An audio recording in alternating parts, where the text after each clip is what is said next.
પૂર્વ પ્રધાનમંત્રી અટલ બિહારી વાજપેયીજીની જયંતિ નિમિત્તે સુશાસન દિવસની ઉજવણી કરાઈ રહી છે।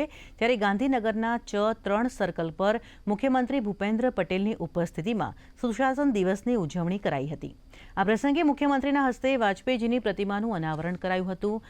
સાથે ₹35 લાખના ખર્ચે આ થીમ ઉપર સર્કલ તૈયાર કરાયું છે। તો એઆઈથી સજ્જ સ્વાગત 2.0 પોર્ટલ અને G-SAR પોર્ટલનું લોન્ચિંગ કર્યું હતું। તેમજ green hydrogen, bio energy, EV charging ગાઈડલાઇનની નવી નીતિ પણ જાહેર કરાઈ હતી।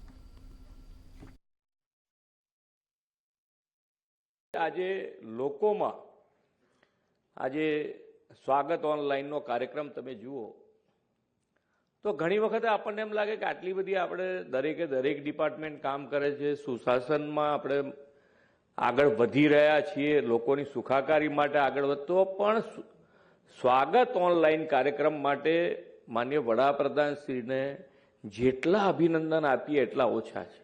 આજે પણ કેમ તો કે ભાઈ સ્વાગત ઓનલાઈનમાં જે ફરિયાદ નાગરિકની આવે છે એ ઘણી વખતે 10-10 વર્ષ 12 વર્ષ પ્રશ્ન ઉકેલી ના શકાય, વહીવટી પણ ગૂંચવણ હોઈ શકે, પણ છતાંય એ ઉકેલવાની નિર્ણય શક્તિના અભાવના કારણે છે સ્વાગત ઓનલાઈનમાં આવી તો શકે છે, તો એનો પ્રશ્નનો નિકાલ આવે।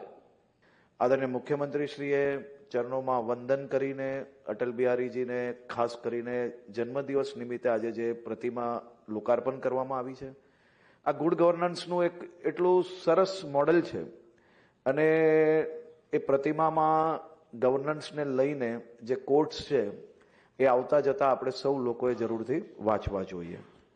આજે ગુડ ગવર્નન્સ ડેના નિમિત્તે રાજ્ય સરકાર દ્વારા અલગ અલગ અનેક પ્રકલ્પોના લોકાર્પણ કર્યા છે।